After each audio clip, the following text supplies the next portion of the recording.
మొన్న పోస్టర్ పెట్టినప్పుడు ఈ వార్త 9 మందికి ఫార్వర్డ్ చేస్తే 9 అది ఏం పూర్తిగా నాకు అర్థం కాదు. జనరల్గా నాకు అస్తమాటికి ఫేస్బుక్ లో ఇది చిరాకుదండి. సాయిబాబా ఫోటో పెట్టి 9 సెకండ్లో షేర్ చేయండి మంచి శుభార్త అంటారు, 9 సెకండ్లో షేర్ చేయండి ఇది అంటుంటారు. అంటుంటే దాని మీద చిన్న స్పూఫ్ చేశాను అనమాట. సీరియస్లీ ఇవాళ నాకు ఫేస్బుక్ లో ఒకరు పెట్టారు, ఏంటండి మీరు అలాగ పెడుతున్నారు, మీ మీద ఉండే ఒపీనియన్ తగ్గిపోతుంది, మీ మీద ఉండే గౌరవం తగ్గుతుంది, ఏంటంటే 9 సెకండ్లో షేర్ చేస్తే 9 సంవత్సరాలు నిజంగా జరుగుతున్నాయి. నేను అది కామెడీ చేసేది యాక్చువల్గా. 9 సెకండ్లో షేర్ చేస్తే 9 సంవత్సరాల లోపు ఏదో ఒక శుభవార్త అంటారు అన్నాను. 9 సంవత్సరాల్లో ఏదో ఒక్కటైనా వెనుకపోతాడా. సో అంటే కొన్ని నేను స్పూఫ్ చేసింది కూడా అర్థం కావట్లేదు. అది చెప్పాలండి. ఈ సినిమా చూడడానికి ఇంకో రీజన్ ఏంటంటే the great legendary director Vamsi garu 2 songs చేశారు. చాలా అద్భుతమైన సాంగ్స్ అండి. ఇళయరాజా గారి రేంజ్లో ఉంటుంది ఆ సాంగ్. ఆ సాంగ్ సిచ్యువేషన్ కూడా చాలా బాగుంటుంది. దాంతోపాటు వంశీ గారి పక్కన ఇంకొక పేరు వేసాం, మారుతీరాజ్ అని. He's my brother. నా ప్రీవియస్ మూవీ కూడా అతను music director. Own brother. Own brother. Okay okay. So అతను కూడా ఏంటంటే వంశీ గారి పక్కన పేరు వేసినందుకు ఏమాత్రం తగ్గకుండా ఆ రేంజ్లో మంచి మోడర్న్గా నాకు కావాల్సిన మెలోడీ, అంటే నా టేస్ట్ ఏంటో చిన్నప్పటి నుంచి మా బ్రదర్కి తెలుసు కాబట్టి చాలా బాగా చేసాడండి.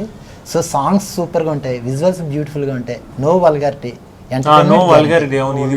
ఫ్యామిలీ మొత్తం చూడొచ్చు.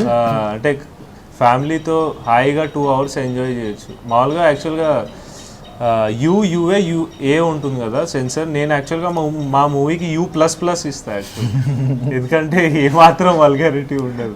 సో తప్పకుండా ఫ్యామిలీస్ తోటి వీలుంటే కుదిరితే పక్కింటి ఫ్యామిలీని కూడా తీసుకురావచ్చు. అంటే ఐ మీన్ అంటే ఎక్కువ మంది జనాలు వస్తారు నా ఉద్దేశం. మొత్తం ఫ్యామిలీస్ అందరూ కలిపి నిన్న మేము ఉషామయూర్లో స్క్రీన్ చేసినప్పుడు, అలాగే ఒక 5 మొన్న మీరు చూసినప్పుడు ఒక 5 సాఫ్ట్వేర్ ఇంజనీర్లు వచ్చారు. వాళ్ళ ఫ్యామిలీస్ అందరినీ తీసుకుని వచ్చారండి. ఒక 15 ఫ్యామిలీస్ని, వాళ్ళ చుట్టుపక్కల ఫ్యామిలీస్ని వాళ్ళందరినీ కూడా తీసుకుని వచ్చారు. మొత్తం అందరూ గ్యాదర్ అయ్యి వాళ్ళు ఒక పిక్నిక్లో ఎంజాయ్ చేశారు ఉషామయూర్లో.